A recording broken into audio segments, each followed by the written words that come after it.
say where the road goes, where the day flows, only time.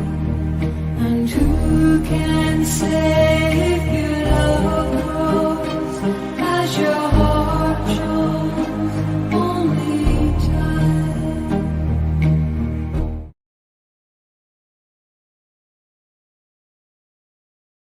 Dudas, comentarios y preguntas sobre los temas que estamos viendo los martes y los jueves, suscribiros al canal, que es Aprendiendo Ibérico Santiago Domingo, básicamente porque podéis usar todos los vídeos que hemos grabado de los programas anteriores y el que estamos grabando el día de hoy. Y recordad que estamos en Radio Sport 91.4 en Valencia, pero si estáis fuera de Valencia o fuera de España, el enlace a internet es radiosport914.com. Ahí nos podéis escuchar en cualquier parte del mundo. Que como siempre, nunca se me olvida, mandamos un abrazo a los hermanos de habla hispana que sabemos que nos siguen de esos lugares.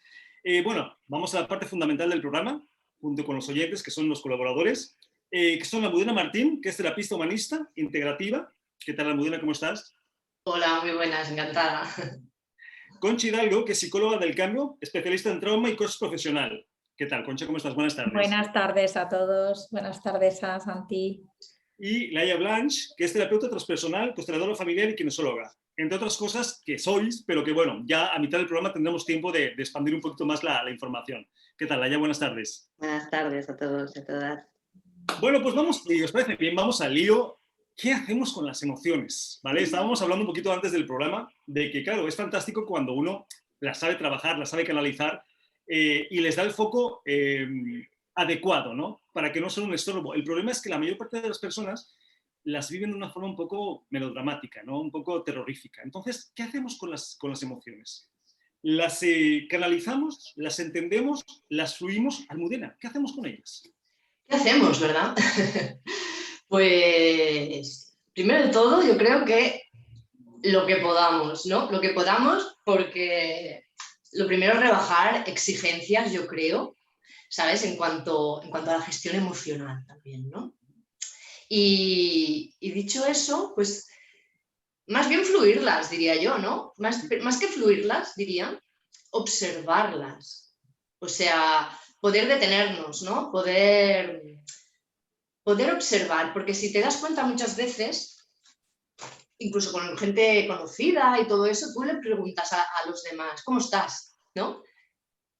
Y no puede ir más allá del rango de bien o mal, ¿no? Entonces, esa capacidad de observación, del matiz emocional, creo que es el primer pasito, ¿no? El primer pasito en cuanto a la gestión, poder observarte qué es lo que sientes. Y luego ya veremos. Ok, pues muy interesante y casi nada, ¿no? Volverse observador de las emociones. Empezamos fuerte. Concha, ¿qué hacemos con las emociones? Pues yo diría que lo primero es no juzgarlas. Las emociones no son ni buenas ni malas, son, y como tal hay que aprender a identificarlas y a convivir con ellas. Si sabemos cuáles son las emociones que estamos sintiendo en este momento, va a ser muchísimo más sencillo gestionarlas. Decía Susana Bloch, una catedrática de universidad ya retirada, que hay 6 emociones básicas. El miedo, la ira, la tristeza, la alegría, el erotismo y la ternura. Y partiendo de esas 6 emociones básicas, hacemos las mezclas. Si nosotros hablamos a lo mejor de vergüenza, pues es una emoción mixta. Hablamos de culpa, pues es otra emoción mixta, y siempre en base a ese cóctel que vamos a hacer en función de esas 6 emociones básicas. Entonces, lo primero es no juzgar las emociones, saber, intentar identificar qué emoción es la que prima en este momento y a partir de ahí poder gestionarlas, porque si no sabemos, si primero nos metemos a juzgar y segundo no sabemos qué emoción estamos teniendo, es muy difícil poder gestionarlas. Laia, nos están subiendo la apuesta. Primero, observarlas, que al ser humano le cuesta bastante ser observador. Después, no juzgarlas, casi nada, que al ser humano le cuesta mucho no juzgar.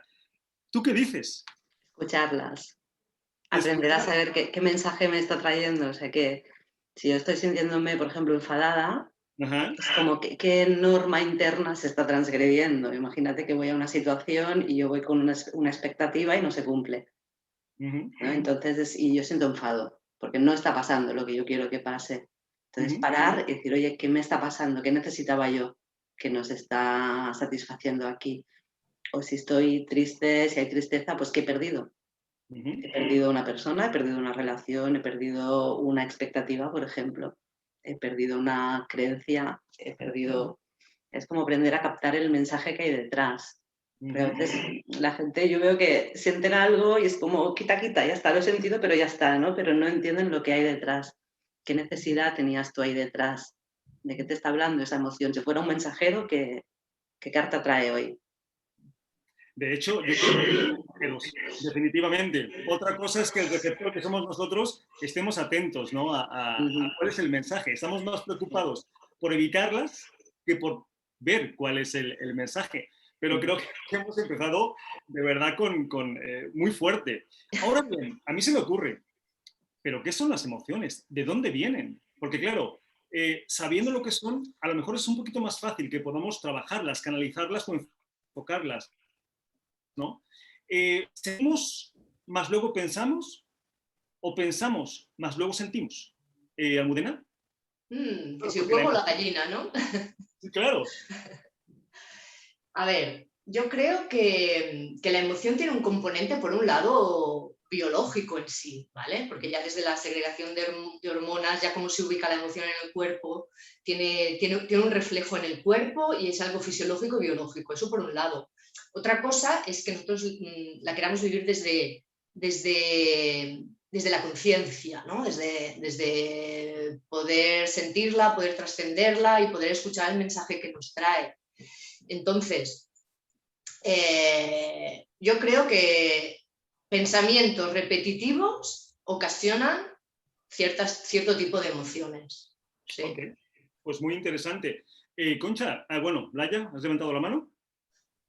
No, tiro del hilo, ¿no? Porque el otro día escuchaba en una charla que hablaban de las emociones, dice, las emociones se fabrican.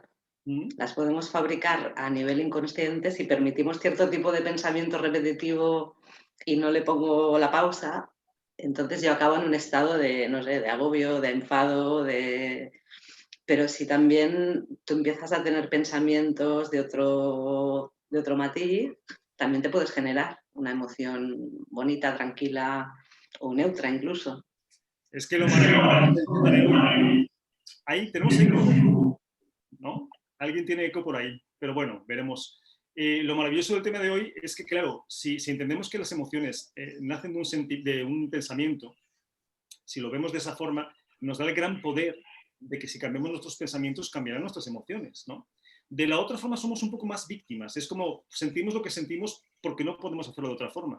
Pero si estamos de acuerdo en que esa emoción viene de un pensamiento que a veces es tan rápido, tan automático, que ni siquiera nos damos cuenta, claro, es más complicado. Concha. Pues yo apuesto por la neurociencia. Entonces, desde aquí voy a mezclar a diferentes corrientes, pero siempre desde la neurociencia, desde las últimas investigaciones, ¿no?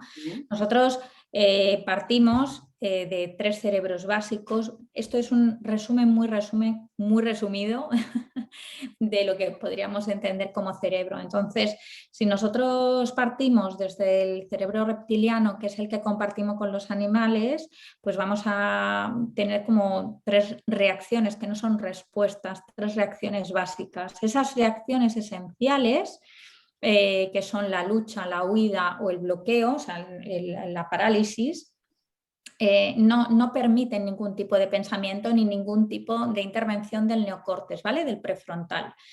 Si nosotros ahora mismo viéramos los 4 aquí, ¿no? Incluso las personas que nos están escuchando en este momento, nos están viendo, o personas que lo van a hacer a posteriori, estuviéramos viendo una misma escena en un determinado momento, probablemente cada uno identificaríamos de la escena algo que nos llamaba más la atención que otra cosa, ¿no?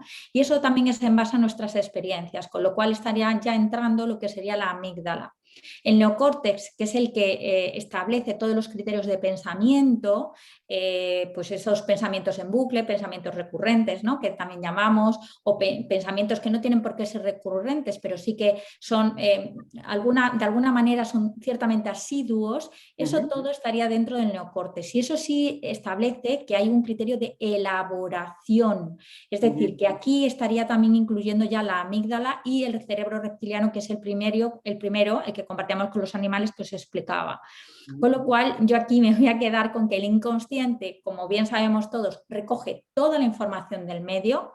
Lo que sería el hipotálamo y el tálamo es el que recoge más bien los datos y esa parte emocional, la emoción la va a recoger la amígdala, y el hipocampo es el que va a recoger los datos, ¿de acuerdo? Entonces, a partir de ahí se pueden jugar muchas cosas, pero esa primera intervención, digamos, del hipotálamo y el tálamo, realmente que va al inconsciente, que es el que realmente recoge todo, no se puede, a día de hoy, la demostración última, o por lo menos yo la que sé, que luego a lo mejor ha habido alguna posterior, es que realmente eso no se puede modificar.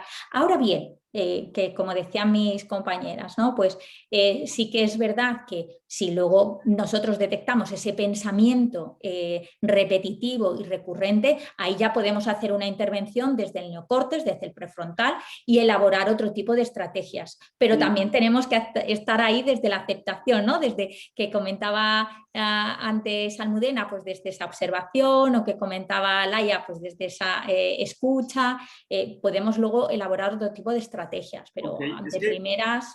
Claro, es que aquí lo que se trata es de dejar un poco ese automático que traemos, ¿vale?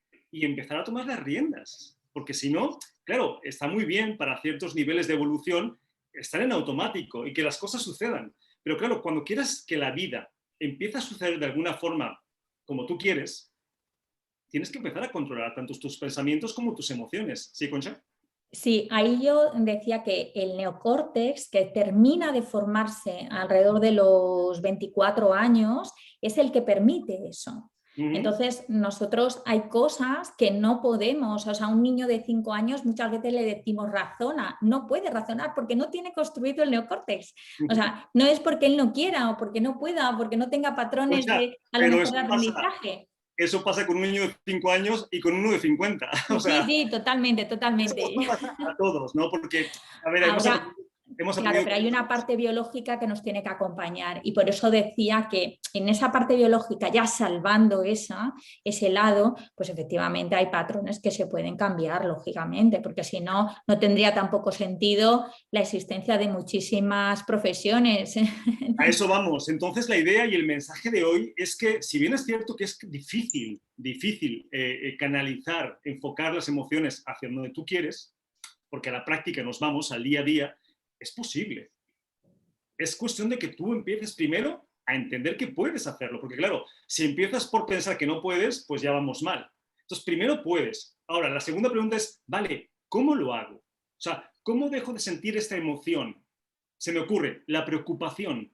Sí, os entiendo y os compro, pero ¿cómo lo llevo a mi vida diaria? Y ahí es donde viene la parte, claro, que cuesta trabajo, ¿no? Que no es de hoy para mañana.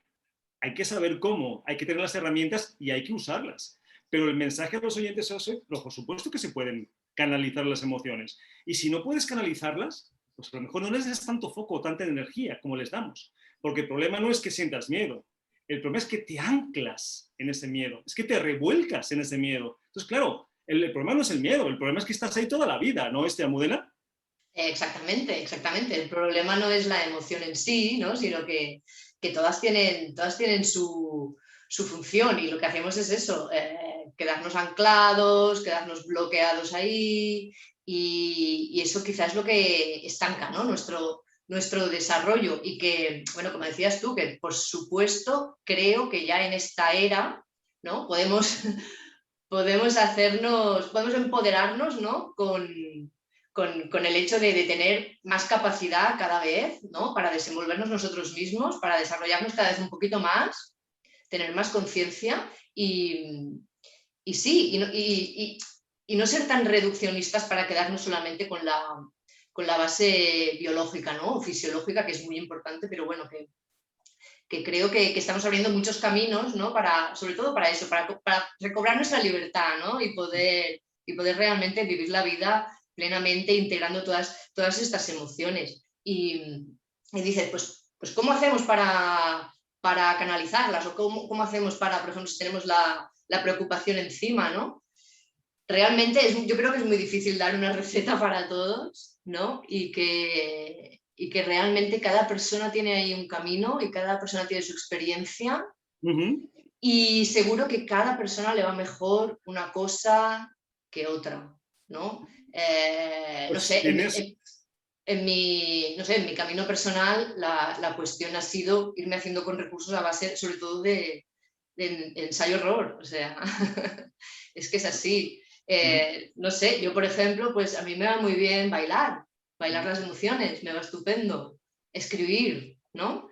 Expresarlas en general es algo que es interesante. Cuando no tienes todavía mucha conciencia de ellas, incluso en terapia a veces lo hacemos, las incluso intensificamos, las ampliamos para que la persona llegue a tener una conciencia más plena de aquello por lo que está pasando, ¿no? Y lo pueda trascender.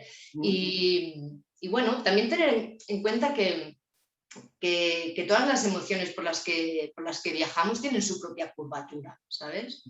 También confiar en eso, ¿no? En que la vida, que yo digo que las emociones es como el agua, o sea, tú has de dejar que haga su torrente y luego baje por sus piedras y se vaya diluyendo. Pues es un buen mensaje porque además hay mucha gente empeñada en evitarlas, pero es que ese es un problema, porque es tanto así como evitar los pensamientos, ¿no? O sea, a ver, esto está para pensar, no vas a evitar pensar. A mí me hace mucha gracia esas personas que dicen que se quedan en blanco. Yo nunca he podido y conozco mucha gente que hace yoga toda la vida y tampoco ha podido, porque esto está hecho para pensar. Entonces, más bien no es evitar que piense, es quizá no darle tanta importancia a lo que estás pensando. Igual pasa con las emociones, ¿no? Volvemos a lo mismo. O sea, si tú sientes miedo, pues siéntelo, pero déjalo a un lado. O sea, yo tengo miedo no sé, a subir una montaña haciendo alpinismo, ¿no? Pero lo hago. Y tengo miedo a ver una película de terror cuando tengo 10 años, pero la veo. O sea, sí, que estén ahí las emociones. Pero claro, aquí el problema es que la mayor parte de la gente no puede dejar de estar ahí metida. ¿No, Laia?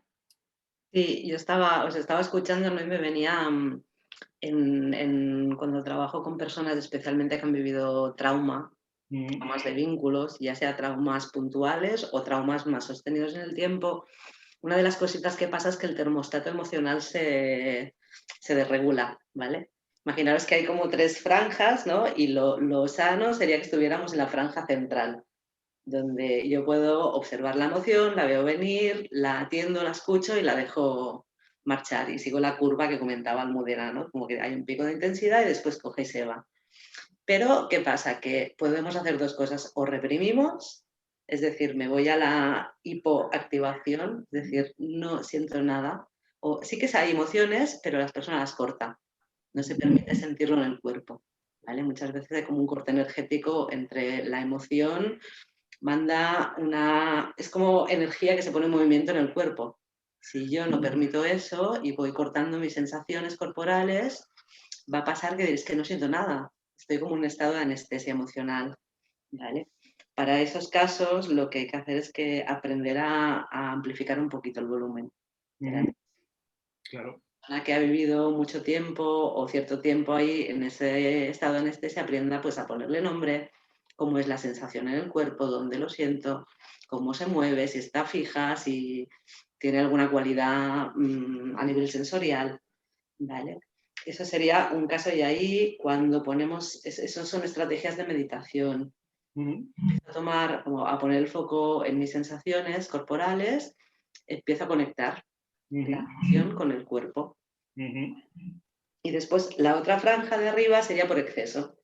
Es decir, siento las emociones con un volumen excesivamente alto. Y ahí es cuando paso de una emoción que debería estar sintiendo a un nivel normal, la paso a sentir de manera exagerada. Entonces me quedo ahí enganchada o es como que hay una amplificación que no... ¿Vale? ¿Y ahí la pregunta cuál es? Sí, ahí es no engancharse. Es como el que está mirando las nubes, ¿no? ¿Tú qué haces con las nubes? Dejas que pasen, las miras y dices, oh, que viene una nube, pero se va. hacer, o sea, estar en la franja de arriba es como tratar de quedarte enganchada a la nube. Claro. Te quedas ahí, no estás dejando que la experiencia fluya de natural. Que es lo que estamos hablando precisamente, que es volverte un poco observador, verlas un poco desde afuera y sobre todo identificar tú que te conoces o que deberías conocerte, porque claro, eso de que te conoces, cada quien sabrá, ¿no? Darte cuenta, si yo, por ejemplo, sé que hay ciertas situaciones que me pueden, a nivel preocupación, ansiedad, miedo, celos, lo que sea, me doy cuenta cuando empiezo a sentirlas. Entonces, no me permito continuar. Ahí es donde ya empiezo a hacer cosas que me saquen de ese foco.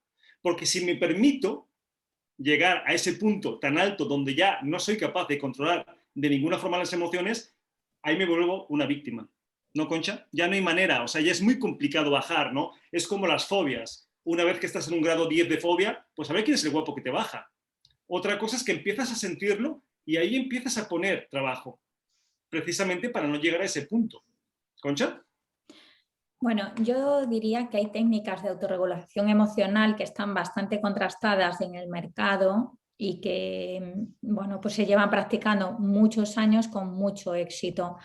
Es verdad que una de las más conocidas o más populares es el mindfulness y hay otra que se lleva usando también bastantes años, que yo en particular lo utilizo muchísimo en la consulta, que es la coherencia cardíaca, que tiene que ver con la autorregulación emocional a través de la respiración. Son técnicas de respiración que hay personas que pueden tener identificadas algunas por mindfulness, pero hay otras muy específicas que regulan el sistema nervioso autónomo. Entonces, tanto para los casos de Laia que decía de hipoactivación o de hipersensibilidad, por así decirlo, en esas dos franjas extremas, nosotros podemos usar la regulación del sistema nervioso autónomo, del simpático y del parasimpático, y en función de eso poder obtener resultados bastante buenos y además son inmediatos, porque la regulación del sistema nervioso autónomo es inmediata, es el sistema simpático y el parasimpático. Eso en 5 minutos ahora mismo os puedo hacer, en 5 minutos, en 1 minuto os hago una técnica que queda para todos también y para empezar a aprender a regular nuestras emociones. La coherencia cardíaca también es muy conocida, con lo cual cualquier persona puede también buscarlo en internet, o si tiene alguna pregunta, pues yo encantadísima le contestaría también al respecto. Pues para eso estamos aquí, Concha, precisamente para que la gente encuentre opciones, porque hay mucha gente, yo he llegado a la conclusión que al final la gente no es feliz no porque no quiera, no es feliz porque no sabe cómo. Yo no conozco a nadie que sea infeliz a propósito, simplemente no tienen las herramientas. Y si las tienen, no saben dónde están.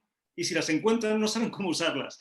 Lo que pasa es que al final no saben cómo emplearlo. Entonces, precisamente, estamos aquí para eso, para darles opciones diferentes, porque a lo mejor lo que dice Almudena, hay cosas que sí y hay cosas que no. A lo mejor lo que dices tú vibra más, a lo mejor lo que digo yo no vibra, no importa. Al final, lo importante es que el oyente se lleve alguna que le pueda servir para poder empezar a trabajar con esas emociones que lo lleva a estados tan complicados, porque no tenemos que olvidar que esto lo hablamos muy aquí, nosotros en el programa, pero a nivel práctico de la vida de un ser humano son tragedias. El vivir una ansiedad sin poder controlarla es una tragedia, es durísimo. Y quien dice una ansiedad dice unos celos, o dice los temores, ¿no? De los cuales todos estamos llenos, en mayor o menor medida. Claro, es que son cosas muy poderosas. Por eso el mensaje es súper importante. Sí puedes trabajar con tus emociones. O sea, tus emociones, ¿de quién son, Almudena? Tuyas. Son tuyas completamente, está claro. O sea, y eso es lo bueno también, que tú eres responsable. O sea, que tú puedas ser responsable te da el poder también, ¿no? De poder trabajarlas. Ahí está la clave, creo. Pues definitivamente. Ahora, lo importante es, empieza a usarlo. Porque si tú tienes el poder, pero tampoco lo usas, pues de poco te va a servir, ¿no? Que es lo que hacemos muchas veces en la vida. Culpamos, tiramos balones fuera, situaciones, circunstancias, educación, padres, política, gobierno, y al final no nos damos cuenta que somos nosotros los que deberíamos mandar en nuestras emociones. Ahora bien, ¿que no sabes cómo hacerlo? Busca ayuda. Si hoy estamos en la época de la información, ¿sí, Concha? En muchas ocasiones la persona sí que identifica que necesita ayuda, le cuesta dar ese paso o incluso da ese paso y va a lo mejor a algunas sesiones puntuales, pero luego la dificultad está en mantenerlo. Decía Bruce Lipton, un biólogo norteamericano bastante conocido, también Lipton como el té, por si alguien también se interesa en buscarlo, que al principio de un cambio de hábito es como cuando vamos por un sendero. Ahora que es verano, ¿no? Y que nos apetece a lo mejor estar en la naturaleza, pues algunos vamos por un sendero muy estrechito, luego podemos encontrar pues un camino un poquito más amplio que ya pues, se puede incluso transitar con coche, aunque sea de tierra, y cada vez que está más transitado, pues lógicamente se convertirá en una carretera comarcal, en una nacional, en una autovía, en una autopista. Lo difícil es transitarlo y esas nuevas conexiones neuronales que nosotros vamos a hacer al inicio nos van a costar mucho y va a ser ese sendero a veces tortuoso, a veces difícil, que nos vamos rozando con las hierbas, que a lo mejor hay una zarza, que tal, que tenemos que sortear obstáculos. Eso es lo que nos vamos a encontrar cuando nosotros hacemos o iniciamos ese cambio de hábitos, ese cambio de comportamiento, ese cambio de pensamiento, esa autoobservación o esa observación de la emoción con esa cierta, o de la situación con cierta distancia para nosotros poder llegar a gestionar esas emociones. Entonces, desde aquí de verdad animaros que simplemente es transitar ese sendero, que es verdad que es muy difícil, que acompañado lógicamente se hace más grato y más fácil porque también se dan recursos a las personas. Pero que los resultados luego se ven y son tan satisfactorios y diciendo luego, ¿no? Las reflexiones, madre mía, cuánto tiempo estuve yo ahí y con lo fácil ahora y con lo bien que estoy, ¿no? Claro. Pues Pero el camino es complicado, ¿eh? El camino no quiero quitarle mérito a las personas que deciden empezar ese camino y transitar ese sendero que luego se convertirá en autovía. Concha, pero más complicado que el que ya transitamos. Además, aunque fuera más complicado, por lo menos el resultado es mucho mejor, ¿no? Pero sin duda, sin duda. Por eso yo desde aquí los animo claro, a emprender ese cambio. De hecho, el mensaje es ese. Es, por supuesto que se puede. Yo era una persona, por ejemplo, muy celosa cuando era adolescente, pero muy celosa a extremos. Y ahora es como si no hubieran existido nunca. Y dices, ¿de verdad? Sí, claro. Y así como los celos, puede ser la ansiedad, la preocupación, los miedos o cualquier tipo de emoción que no quieras constantemente en tu vida. Porque estamos de acuerdo que por muy bien que trabajes las emociones, las sigues experimentando. Pero una cosa es que las experimentes, ¿no? Y otra cosa es que venimos a lo mismo. Es que hagas de esa experimentación una forma de vida, como hacemos muchos o como hacen muchos, ¿no? Que se anclan, se quedan ahí y llevan a lo mejor con culpa 50 años. Y la pregunta es, ¿en algún momento vas a deshacerte de las culpas? Pues yo creo que no. ¿Sí, Concha, querías comentar? Sí, bueno, quería hacer un apunte sobre lo que te estabas diciendo y es que en muchas ocasiones es que la emoción te posee, no es que tú poseas a la emoción, sino que la emoción te posee, que también lo llamamos secuestro amigdalar, que es cuando la emoción arrasa con todo, sea la que sea la emoción que estemos sintiendo en ese momento.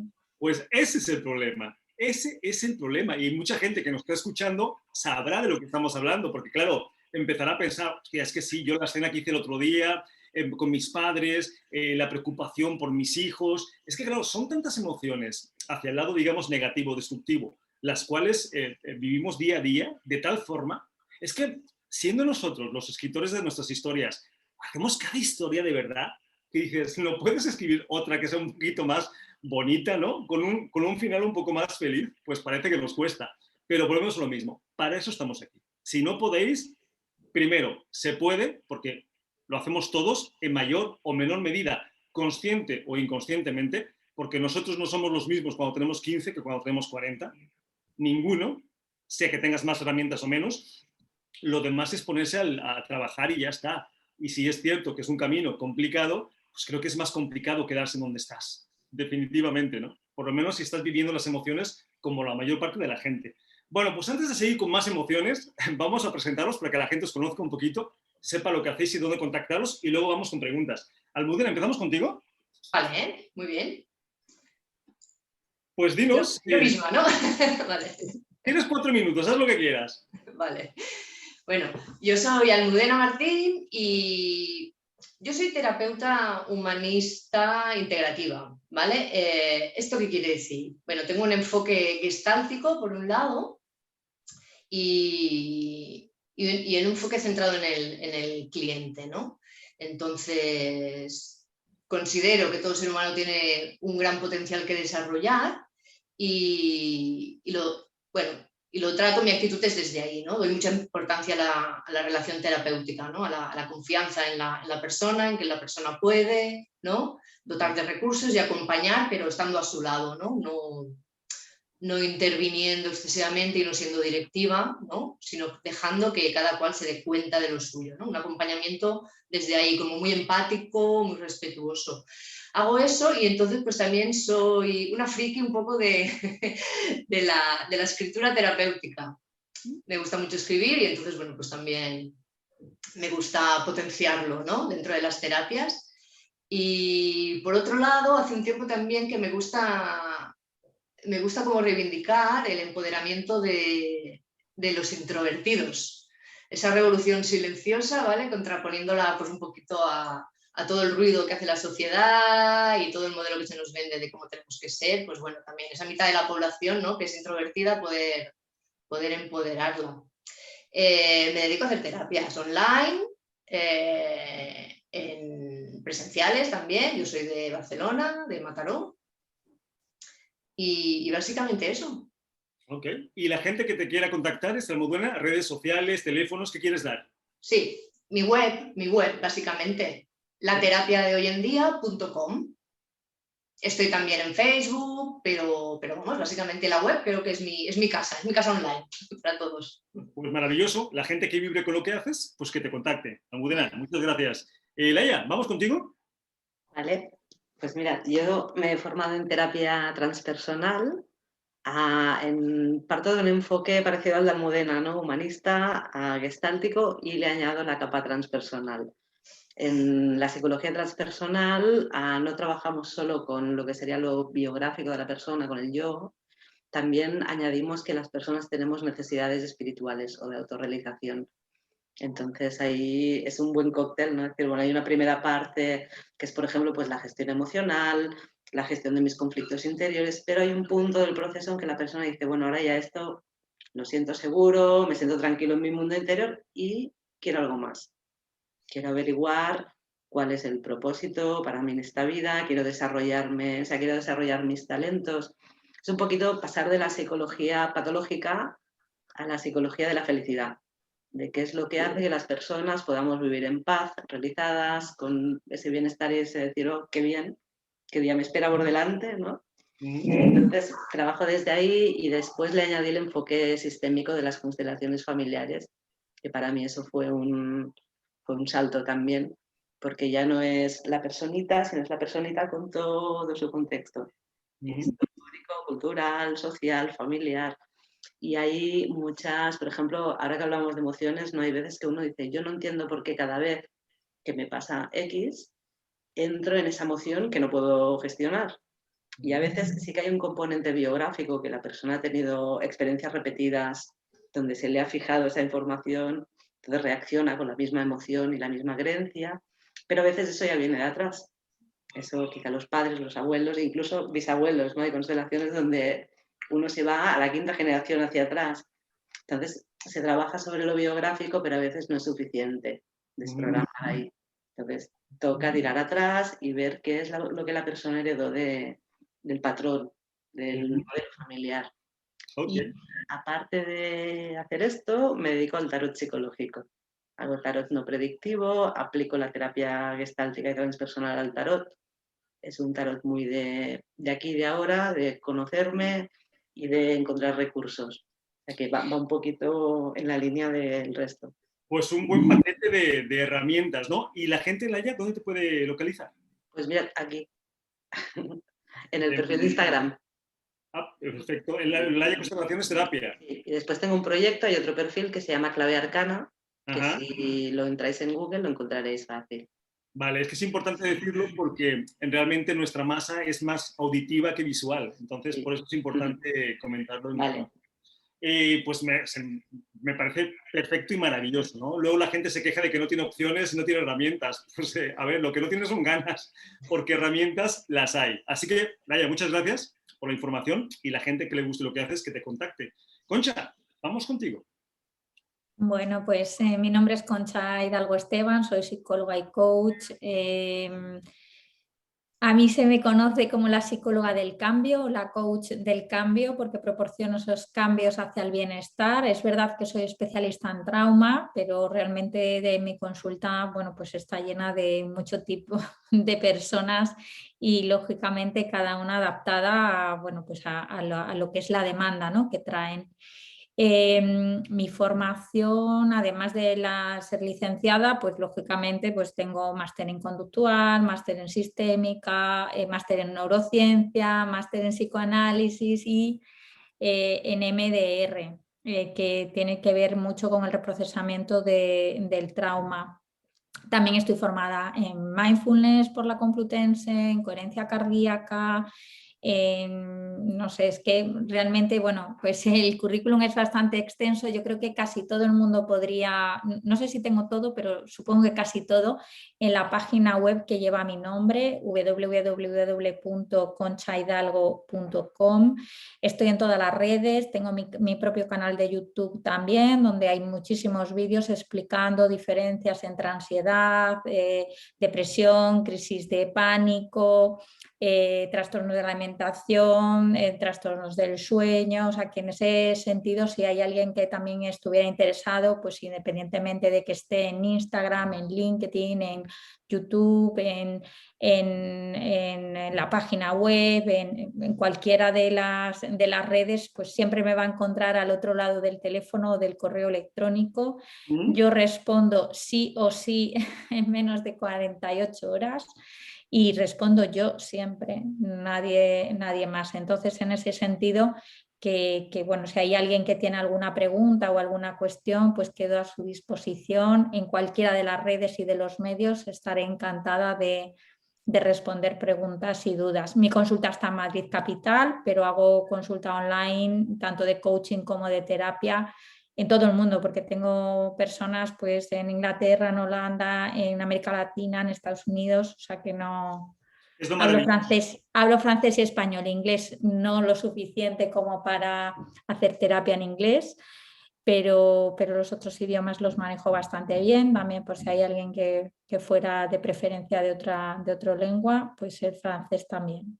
Pues mira, tenemos audiencia en Francia, me consta, porque además tenemos colaboradores de allá, y pues se me hace genial, ¿no? Se me hace genial, vuelvo a lo mismo.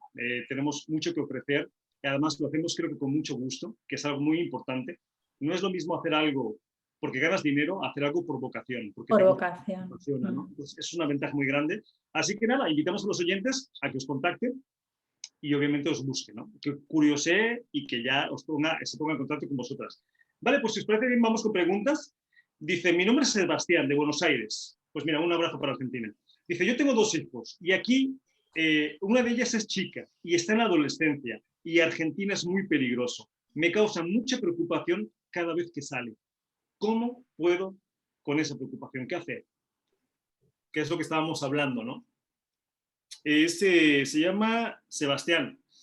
Bueno, Sebastián, a mí, en lo personal, en mi camino, me ha ayudado mucho a entender que la preocupación nunca me ayudó en nada. Bueno, sí, me ayudó en sentirme mal, en sentir ansiedad y en otras emociones que venían en consecuencia, ¿no? Pero la preocupación nunca cambió nada. O sea, el que tú te preocupes porque tu hija esté bien o no esté bien, no va a cambiar la realidad. Ahí es tal cual aceptación, que es la parte más difícil, ¿no? O sea, ¿por qué tenemos que irnos siempre al lado de, a ver, lleva media hora de retraso, ¿qué le habrá pasado malo? Esa es una forma repetitiva de pensamiento donde sí podemos trabajar. ¿Por qué no empiezas a trabajar en, se ha encontrado una amiga, se habrá encontrado con un amigo, se habrá puesto a ver tiendas de ropa? O sea, trabajar hacia ese lado. Porque si nos ubicamos únicamente en la parte del miedo, va a ser muy complicado que salgas de la preocupación. ¿No? Y lo hacemos de forma natural, ¿sí, Concha? Yo le diría a Sebastián, si me lo permite, por supuesto, que las cosas que él pueda controlar, que por supuesto, que se haga como un, bueno, aquí llamamos checklist, como un listado un listado de cosas que sí puede tener bajo control, pues la hora en que le ha transmitido a su hija a la hora que tiene que volver, si tiene alguna pauta de llamada intermedia entre la hora que va a salir de donde está hasta la llegada a su domicilio, o sea, que haya ciertas cosas, ciertas pautas para que él, que sí que pueda controlar, esa es realmente si lo puede controlar, que lo transmita así, que lo acuerde y lo negocie con su hija. Pero lógicamente también hay una parte, como tú muy bien decías, Santi, que no se puede controlar. Es decir, si por ejemplo tiene que coger un autobús, ella ya ha avisado y ha dicho estoy saliendo ahora, teóricamente el autobús tarda media hora y son 40 minutos y no ha llegado a casa, nos podemos empezar a preocupar ahí.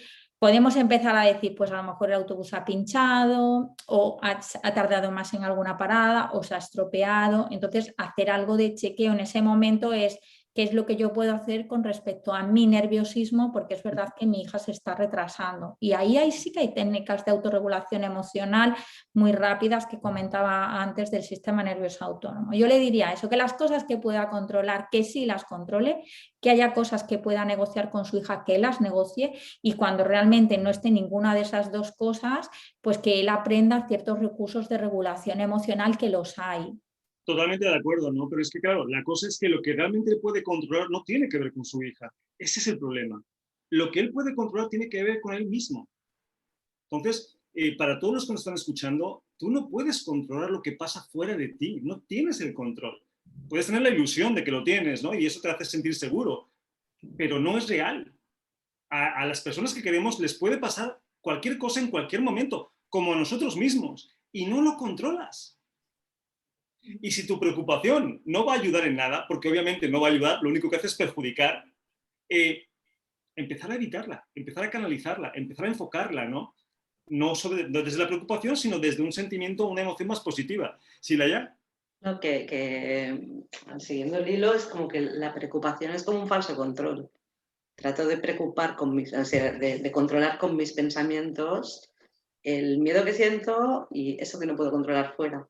¿No? Entonces es aprender lo que comentaba Concha, ¿no? De qué cosas sí que son razonables, en qué sí que puedo tener un control razonable, que me dé una cierta seguridad, y después el otro lado es trabajarme la vida es incierta. Y tengo que aprender a vivir en cierta incertidumbre. Es que es de las primeras cosas que tendríamos que aceptar, que la vida es de todo menos segura. Y además es pasar del preocuparse al ocuparse. La acción eficiente. Es decir, oye, mientras yo no sé nada, no puedo hacer nada. Cuando sepa algo, si tengo que hacer algo, ya paso a la acción. Claro, es que no estamos hablando de que un padre, por ejemplo, en el caso de que su hija lleve una hora de retraso, no haga nada. No, puedes hacer lo que tengas que hacer. Llamar a la policía, llamar a los amigos, haz lo que quieras, pero sin preocuparte. Sabemos que suena un poco raro, porque además tenemos tan asumida la preocupación que hasta es una moneda de intercambio, ¿no? Me refiero, si yo soy tu marido y no me preocupo, es como si no te quisiera, ¿no? O sea, como si preocuparse y el amor tuvieran algo que ver, que se me hace un poco absurdo, ¿no? Sin embargo, lo vivimos así. Entonces, no es que no te ocupes en hacer lo que tengas que hacer, pero es quitando de la ecuación la preocupación, que es la que no te sirve para nada. No sé si tenga lógica esto, si suene con sentido, pero creo que es por ahí, ¿no, Almudena? Sí, y que yo lo que creo también es que individualmente va a haber un momento específico en el que para cada cual sea el momento, ¿sabes? Adecuado de hacer ese clic. Que eso también es diferente en todos, ¿no? Y eso también hemos de verlo y hemos de respetarlo. Habrá un punto de inflexión en el que, pues a lo mejor ese padre diga, pues ya está, no puedo más con mi nerviosismo, y ahí será, ¿no? Y ahí será. Y a lo mejor antes los consejos han caído en saco vacío, porque no puede ser de otra manera, ¿no? No estamos listos, ¿no? Como para... Definitivamente. Ya está. Cada uno tiene su proceso, su momento y su etapa de evolución. Que cada quien elija cuándo quiere empezar. Ahora, es una buena forma de empezar saber que puedes hacerlo. Ya tú decidirás cuándo quieres, ¿no? Y ya nos buscarás si necesitas ayuda. Dice, soy Elena de Málaga. Yo soy una persona ansiosa y esto me ocasiona no descansar bien en las noches y estar siempre tensa en el día. ¿Qué puedo hacer para quitarme la ansiedad? Qué difícil la ansiedad también, ¿eh? Qué difícil. O sea, quien no lo haya sentido, Almudena. Sí, bueno, creo que para empezar bueno, es un mal endémico, ¿no? Es un mal endémico de esta sociedad, el estrés y la ansiedad. Entonces, ya desde ahí, aparte de la responsabilidad personal de lo que cada uno puede hacer, ¿no? Con sus recursos y con la ayuda que sea, también la mirada y la reivindicación social al sistema en el que estamos viviendo y que también nos constriñe, ¿no? Porque creo que a veces el sufrimiento de esa ansiedad viene en dos direcciones, ¿no? Y bueno, y a partir de ahí, pues, bueno, como Concha tiene muchos recursos allí que nos comentaba, y los hay, y están demostrados, y con un acompañamiento pues puedes llegar a rebajar mucho esa ansiedad, ¿no? Solamente es ponerse manos a la obra de verdad y también investigar desde tu cuenta, ¿no? O sea, empieza a buscar desde ahí. Si ya has dado el paso para hacernos esta pregunta, ¿vale? Pues a partir de ahí ya, simplemente a lo mejor cuando tú notas esa chispa de ansiedad te empieza a venir, pues poder tomar un hálito, una respiración, simplemente eso. Empecemos con lo más sencillo, ¿no? Quizás. Tomar conciencia y tomar una inhalación, sostenerla, soltarla, ya está. Y luego es igual, volverás a la ansiedad seguramente al cabo de nada, pero ¿entiendes? Ya por un momento estás como pausando algo ahí. Pues yo creo que es una buena herramienta, más las que dio Concha y Laia. Elena, mira, si tienes el concepto de que al final no controlamos nada, porque la ansiedad es una consecuencia de que piensas que tienes el control sobre algo. Cuando te das cuenta que en realidad no controlas nada, que da vértigo, porque de verdad da vértigo, te relajas muchísimo. ¿Por qué me tengo que poner ansioso si de todas formas no controlo lo que va a pasar? ¿No? Es un poco complicado, pero es que es así. A mí me pasó, por ejemplo, con mis defectos cuando era adolescente.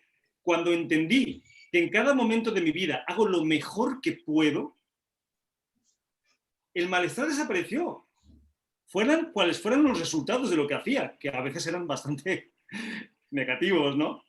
Pero lo entendí y dije, vale, ya está, ya no pasa, haga lo que haga, hago lo mejor que puedo. ¿Sí, Concha? Sí, Elena, dependientemente de lo que te han comentado los colegas, yo te diría que en qué momento es que tienes la dificultad para el sueño, si es justo a la hora de conciliarlo, si es en torno a las 2, 3 de la mañana o si es en torno a las 5 de la mañana. El momento donde tú tienes las dificultades en el sueño sí que van a marcar también y van a condicionar mucho lo que sería el origen, ¿no? Para averiguar esos trastornos del sueño dónde están. Luego yo te sugeriría, como estaban comentando ahora los compañeros, pues técnicas de respiración que pueden funcionar muy bien del sistema nervioso autónomo o el de coherencia cardíaca, que si buscas algún vídeo lo vas a ver, que sería inspirar durante 5 segundos, cogemos aire por la nariz y soltamos durante 5 segundos, la misma cadencia siempre durante 5 minutos. Vas a notar también esa autorregulación emocional y la facilidad para fomentar la entrada en el sueño o la reconciliación con el sueño si te has despertado a mitad de la noche. Y una técnica en concreto que yo llamo, que es la técnica yo la llamo la aspirina porque es como muy inmediato, pero no tiene regulación del sistema nervioso autónomo, que es inspirar en la mitad de tiempo que expirar. Siempre vamos a hacer la inspiración por la nariz y la expiración por la boca, y la expiración por la boca será el doble de tiempo que la inspiración, porque lo que estamos haciendo es hiperactivar el parasimpático, que el sistema nervioso parasimpático es el de la relajación, que nos va a llevar al sueño. Yo te daría también esa sugerencia, si quieres, bueno, pues ya contactas individualmente, yo te explicaría la técnica, incluso haría contigo el ejercicio. Y luego hay otro último que también ayuda mucho al sueño, que es la búsqueda de 3 momentos especiales a lo largo de nuestro día y rememorarlos justo a la hora del dormir. ¿Qué quiere decir esto? No es recordarlos, es rememorarlos, es decir, traer también esa emoción agradable junto con ese recuerdo, ese dato que hemos, no sé, pues una taza de café que nos ha sabido a gloria, que ahora pues hemos mirado o escuchado el mar y qué estupendo. Y en ese momento, justo cuando apagamos la luz, pues rememorar esos momentos especiales a lo largo del día, porque eso permite también al parasimpático activarse y entrar en el sueño de una manera sosegada. Así que el inconsciente también va a trabajar de una manera más sosegada, va a ser más difícil que te despiertes, vas a descansar mejor y te vas además a levantar con muchísima energía positiva. Pues, Hay Elena, muchísimas técnicas, Elena, o sea, yo aquí te digo que hay muchísimas. He dado ahí 4 rápidamente, pero no bueno. dirás que opciones no tienes. Ahora, si no duermes es porque ya no quieres. Bueno, se nos acaba el tiempo, como siempre, nos falta, pero bueno, es lo que hay. Recordad teléfono de contacto 601-467-113. Por supuesto, Almudena Martín, gracias por estar con nosotros hoy. A vosotros. Laia, un placer que hayas compartido el programa. Un placer. Y Concha Hidalgo, igual, gracias por estar con nosotros y permitirnos conocerte un poquito más.